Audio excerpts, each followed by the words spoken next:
5ই আগস্টকে বিতর্কিত করার জন্য তারা কেন সেই দিন টিএসসিতে রাজাকারদের ছবি প্রদর্শনী করতে গেল? তাদের সন্ত্রাসী কর্মকাণ্ডের কারণে নিষিদ্ধ ছিল, তাদেরকে আসলে কোন টার্মে আবার আপনারা প্রশাসনিক বৈধতা দিচ্ছেন? আমরা প্রথম কথা স্পষ্ট, সকল গুপ্ত রাজনীতি নিষিদ্ধ করতে হবে, তাদেরকে প্রকাশ্যে আনতে হবে এবং তারা এতদিন যে ধরনের সন্ত্রাসমূলক বা দখলদারিত্বের কাজগুলো করেছে সেগুলোর বিচারও করতে হবে। এখন যদি আমি শিবির প্রশ্নে আসি, দেখেন শিবির একটা গণহত্যাকারী সংগঠন, তাদের কিন্তু ডিরেক্ট এটার সাথে আতাত আছে এবং যদি তাই না হয়ে থাকে তাহলে আমি জানতে চাই যে 5ই আগস্টকে বিতর্কিত করার জন্য তারা কেন সেই দিন টিএসসিতে রাজাকারদের ছবি প্রদর্শনী করতে গেল এবং সেইটার উদ্দেশ্যটা কি? তারা যদি বারবার বলে থাকে যে হাসিনা আমলে বিচার ঠিক হয় নাই, যেটা আমরাও মানি যে 71 পরবর্তী সময় সেই যুদ্ধাপরাধীদের বিচার কিন্তু আওয়ামী লীগ করেনি, বরং নানাভাবে তারা কিন্তু সেই বিচারকে ব্যবহার করেছে তাদের রাজনৈতিক উদ্দেশ্য হাসিলের জন্য। তাহলে তারা কেন শিবির দাবি করছে না অন্যান্য গণতান্ত্রিক শক্তির মতো যে আমরা পুনরায় 71-এর গণহত্যাকারীদের বিচার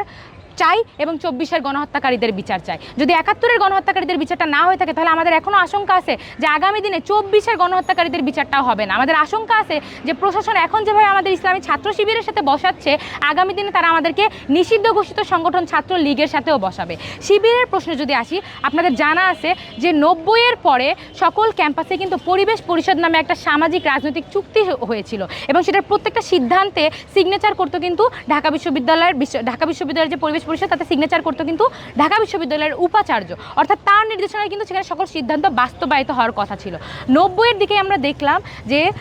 ছাত্রদলের এক কর্মীকে, যখন ছাত্র শিবির জাহাঙ্গীরনগরের কর্মীকে যখন তাকে হত্যা করা হয় এবং সারা দেশ জুড়ে বিভিন্ন শিক্ষা প্রতিষ্ঠানে সে সময় ছাত্র শিবিরের সন্ত্রাসী কর্মকাণ্ড দ্বারা প্রায় প্রত্যেকটা গণতান্ত্রিক সংগঠনগুলোর নেতাকর্মীরা কিন্তু তা দ্বারা অ্যাফেক্টেড হয়েছে এবং শিবিরের হাতে কিন্তু প্রত্যেক সংগঠনেরই নেতাকর্মীর কিন্তু রক্তটা লেগে আছে। তাহলে এই সন্ত্রাসী কর্মকাণ্ডের ঘটার পরেই কিন্তু পরিবেশ পরিষদ একটা এজেন্ডা ওঠে যে ছাত্র শিবির পরিবেশ পরিষদের যে চুক্তি সেগুলো ভঙ্গ করার কারণে তারা কোনো ধরনের রাজনীতি ঢাকা বিশ্ববিদ্যালয়ে করতে পারবে না এবং সেই চুক্তিগুলো ছিল কিন্তু যে ক্যাম্পাসকে সিল রাখার জন্য গণতান্ত্রিক যে সংগঠনগুলো তাদের সহাবস্থান